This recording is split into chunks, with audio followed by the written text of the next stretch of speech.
કૃપા કરો મુજ ઉપરે સુખ નિધિ સહજાનંદ. ગુણ તમારા ગાવવા બુદ્ધિ આપજો સુખ કંદ. ગુણ તમારા ગાવવા બુદ્ધિ આપજો સુખ કંદ. શ્રી સ્વામિનારાયણ ભગવાનની જય.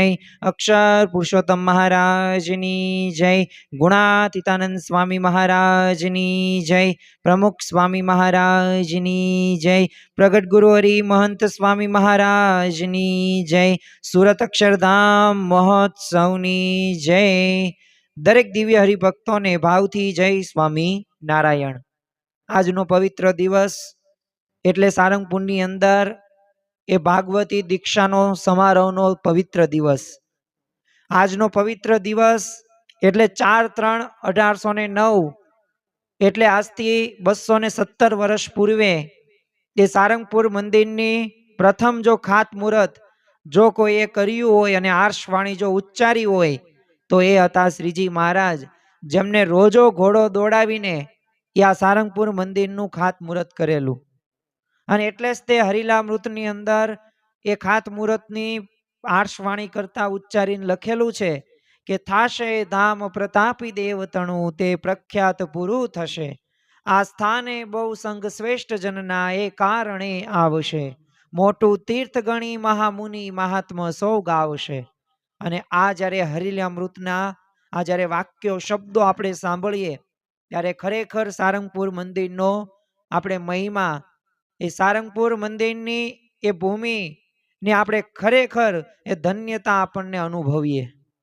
કારણ કે તારીખ 11/3/1811 રોજ જ્યારે સારંગપુરની અંદર ફૂલદોત્સવના પ્રસંગે તે જ્યારે શ્રીજી મહારાજ, સંતો, પરમહંસો અને જ્યારે હરિભક્તો એ જ્યારે રમતા હતા ગુલાલથી, એ પિચકારીથી, અને ત્યારે રાસ રમતા રમતા શ્રીજી મહારાજે એ ગુણાતીતાનંદ સ્વામીની છાતી ઉપર એ છડી મૂકીને તેઓને અક્ષરબ્રહ્મ તરીકે ઓળખાવ્યા હતા કે આ અમારું રહેવાનું ધામ છે.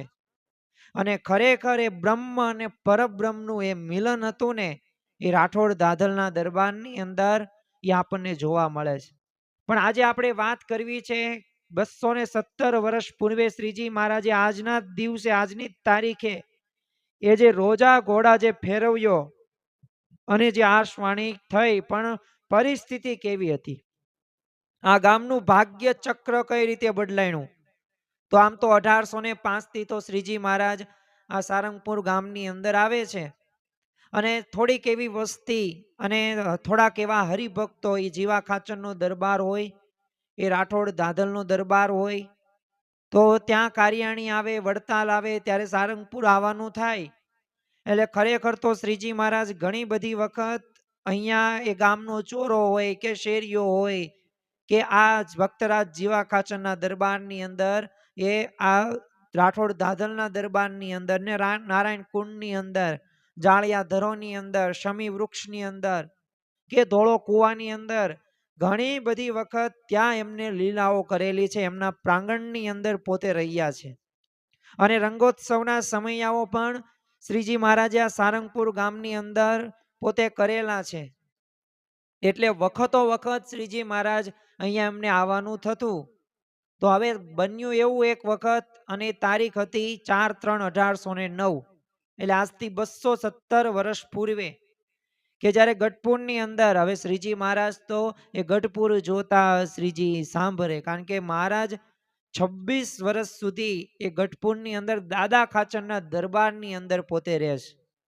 હવે એમને સંકલ્પ કર્યો કે મારે ઘેલા નદીના કાંઠે મંદિર બનાવવું છે. પર દાદા ખાચરે હા પાડી, પણ એમના જ તે ભાઈ હતા તો એમને ના પાડી દીધી. હવે ના પાડી એટલે ત્યાં તો નક્કી થયું એવું કે હવે તો અહીંયા નથી બનાવવાનું, તો પછી અહીંયા રહેવું શા માટે. એટલે નિરાશ થઈને, હતાશ થઈને શ્રીજી મહારાજ પોતે સારંગપુરની અંદર આવે છે. અને સારંગપુરના જ તે હરિભક્તોએ કીધું કે તમે અહીંયા મંદિર બનાવો.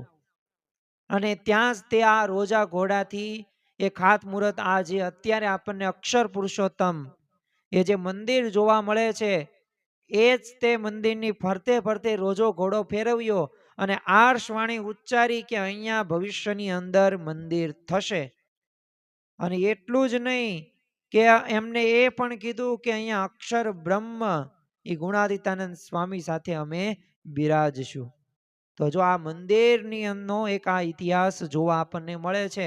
અને જો શ્રીજી મહારાજે જે કહ્યું એ થયું. પણ પછી તો એ દાદા ખાચર ને જીવુબા લાડુબા આવે છે ને કહે છે કે તો ના ઘેલા નદીને કાંઠે ન બનાવતો, અમારા દરબારની ત્યાં બનાવો તમે મંદિર. પણ બનાવો તો ત્યાં જ તે. પણ પછી સાળંગપુરના ભક્તો કહે છે તો અહીંયા મંદિરનું શું? તો ત્યારે તે પણ કહેલું કે ભવિષ્યમાં અહીંયા અમે બિરાજશું અમારા ધામ સહિત. એટલું જ નહીં, વિક્રમ સંવત 1914 હવે સારંગપુરની તે આ ધન્ય ધરા ઉપર ઉતાવળી નદીના કાંઠે હવે ભગતજી મહારાજ ખપ અને મુમુક્ષુતાની મૂર્તિ સમાન ઉત્તમ સાધકની અંદર એ પોતે કહી શકીએ. અને એમને એ ગુણાતીત જ્ઞાન એમને સિદ્ધ કરવું હતું. એમને સંકલ્પ કર્યો હતો કે જે થવો એ થાય, મારે ગુણાતીતાનંદ સ્વામીને રાજી કરવા છે અને બ્રાહ્મી સ્થિતિ પ્રાપ્ત કરવી છે. તો જો ગુણાતીતાનંદ સ્વામીની સેવા એમને કરી અને બ્રાહ્મી સ્થિતિ પ્રાપ્ત પણ કરી લીધી.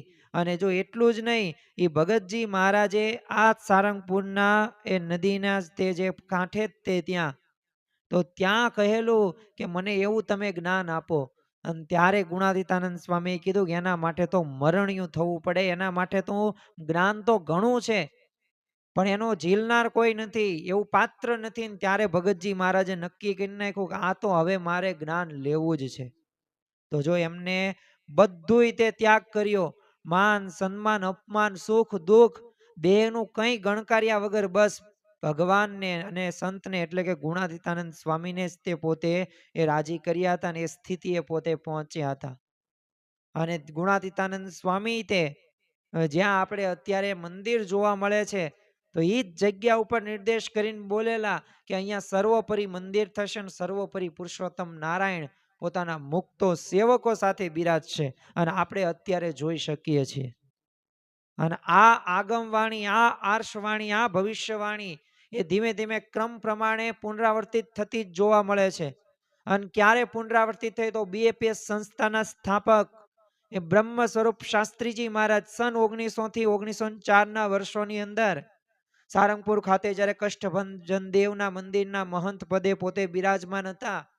હવે પોતે એક વખત નારાયણ કુંડેથી સ્નાન કરવા પધારે છે અને ત્યાં જ માર્ગમાં એ આવતી ફલ્ગુ અને ઉતાવળી નદીના પટ જોઈને પોતે બોલેલા કે મને અહીંયા 3 શિખરનું મંદિર એ દેખાય છે. તો જો પોતાની એક આર્ષ દ્રષ્ટિને સાકાર કરતા અને ગગનચુંબી મંદિરમાં અક્ષર પુરુષોત્તમ પધરાવીને એ ઉપાસનાનો દિગ્વિજય એ કરનાર શાસ્ત્રીજી મહારાજને એ આ સ્મૃતિ ગ્રંથ રહ્યો એ જે આ જે વાતો રહીને એમને આપણે સમર્પિત કરવાની છે. અને ખરેખર એમને કહ્યું કે અહીંયા 3 શિખરનું મંદિર થશે. અને જો અત્યારે આપણે જોઈએ છે, જો આ ગુણાતીત સત્પુરુષ જે ધારે ને તે કરી શકે છે. રોબિન્સવિલનું અક્ષરધામ હોય કે આબુધાબી મંદિર હોય કે મિશન રાજીપો હોય, આવું મહારાજે ઘેલા નદીને કાંઠે મંદિરની ઈચ્છા કરીથી સંકલ્પ કર્યો, શાસ્ત્રીજી મહારાજે પૂરો કર્યો અને પ્રથમવાર એ આરસનું મંદિર ત્યાં બનાવ્યું. અત્યારે આપણે દ્રશ્યમાન જોઈ શકીએ છીએ. તો જો જે સંકલ્પો ભગવાને કર્યા છે એ દરેક સંકલ્પો અત્યારે પૂર્ણ થતા જોવા મળે છે. દિગંતમાં ડંકો વાગી રહ્યો છે. એટલું જ નહીં, આ મંદિરનું તે એ નિર્માણ તો કર્યું 8 મે 1916 રોજ. હવે જ્યારે સ્વાભાવિક રીતે આપણા શાસ્ત્રીજી મહારાજે એ બ્રહ્મ સ્વરૂપ એ યજ્ઞ પુરુષદાસજી આપણે કેવી શિવી અને શાસ્ત્રી આ બ્રહ્મ સ્વરૂપ પ્રમુખ સ્વામી મહારાજના જીવનની અંદર પણ એવી જ તે ઉપાસના માટે પ્રવર્તન માટે એ તેઓએ દિવસ રાત એક કરેલી. એ રાત્રે 2-2 વાગ્યે પત્રો લખ્યા. અત્યારે વર્તમાન કાળે મહંત સ્વામી મહારાજે પણ અને શાસ્ત્રીજી મહારાજે 8 મે 1916 રોજ પોતાના જ તે વરદ હસ્તે આ મંદિરની અંદર મધ્યખંડની અંદર અક્ષર પુરુષોત્તમ મહારાજ પ્રતિષ્ઠિત કર્યા. અને ખરેખર એ સારંગપુર મંદિર એ આપણે ધન્યતા અનુભવવી પડે ગામમાં, કારણ કે એ શાસ્ત્રીજી મહારાજે એ શ્રીજી મહારાજનો સંકલ્પ એ ત્યારે પૂર્ણ કરેલો હતો. અને એટલું જ નહીં, શાસ્ત્રીજી મહારાજ પછી યોગીજી મહારાજે તો આ સારંગપુર મંદિરની પુષ્ટિ થાય એ માટે તે યોગીજી મહારાજ જોડીમાં જે એકઠી થયેલી સીધા સામગ્રી હોય તો મંદિરના ચૂલે પછી તાવડી ચડતી. તો એ શુદ્ધ અને સનાતન ઉપાસના પ્રવર્તન માટે પણ એ આપણે યોગીજી મહારાજને આપણે યાદ કરવા જોઈએ. અને પ્રમુખ સ્વામી મહારાજને પણ આમના પ્રમુખ તરીકે, મહંત તરીકે એ નિમણૂક યોગીજી મહારાજ જ કરે છે. અને એટલું જ નહીં, સ્વાભાવિક રીતે વ્યક્તિના જીવનની અંદર એવા પ્રશ્નો આવે તો પોતે મૂકી દે કામ, પણ જો શાસ્ત્રીજી મહારાજ એમાંના નહોતા. કારણ કે પોતે જે કાર્ય એમને નક્કી કરેલું હતું એ કાર્ય પૂરું ન થાય ત્યાં સુધી પોતે એ મંડી રહેતા હતા. અને જો એને જ ખરા અર્થની અંદર પુરુષાર્થી કહેવાય. અને એવા શાસ્ત્રીજી મહારાજ, એવી ગુણાતીતાનંદ આપણી પરંપરા આપણને જોવા મળે છે. એટલે ખરેખર આજનો આ પવિત્ર દિવસ 217 વર્ષ થયા. અને આજના દિવસે એ રોજા ઘોડા ઉપર શ્રીજી મહારાજ પોતે બિરાજમાન હતા. અને આ સારંગપુર મંદિરનું ખાતમુહૂર્ત કર્યું. અને એ રોજો ઘોડો ગોળ ગોળ ફેરવ્યો, પણ ત્યારે એ કોઈ હરિભક્તોને ગુણ ભાવીને કંઈ ખબર ન પડી કે આ શું કર્યું. પણ જો આપણને ખ્યાલ આવી ગયો કે ખરેખર શ્રીજી મહારાજે જે આર્ષવાણી ઉચ્ચારી એ અત્યારે આપણને ચરિતાર્થ થતી જોવા મળે છે. અને એટલું જ નહીં, પ્રમુખ સ્વામી મહારાજનું પણ પ્રિય સ્થાન સારંગપુર. અને એ પ્રમુખ સ્વામી મહારાજનું સ્મૃતિ મંદિર બનાવ્યું. તો એ સ્મૃતિ મંદિર બનાવતા પૂર્વે પ્રમુખ સ્વામીએ અગાઉથી કહી દીધેલું હતું કે મારી નજર એ શ્રીજી મહારાજ ઉપર પડે અને મારી ઉપર નજર એ મારા ગુરુ શાસ્ત્રીજી મહારાજની પડે, એ રીતે તમે મંદિરનું એ નિર્માણ કરજો, સ્મૃતિ મંદિર. અને એમના કરતા ઊંચું નહીં. તો જો આ એક સાચા શિષ્ય કહેવાય, એક ગુરુ ભક્તિ અદા કરી કહેવાય. તો આપણા જીવનની અંદર પણ આવા નમ્રતાના ગુણો આવે, આવી જીવન ભાવના આવે. અને આપણે આપણા ગુરુને કઈ રીતે રાજી કરી શકીએ, તો એ જ વિચાર સાથે આપણે દરરોજ યા નિત્યક્રમ પ્રમાણે પૂજા હોય કે જે આહ્નિક આપણે પાલન કરતા હોય, તો એમાં જો આ ભાવ લાવીએ તો ખરા અર્થની અંદર ભગવાન અને સંતનો રાજીપો થાય. શ્રી સ્વામિનારાયણ ભગવાનની જય.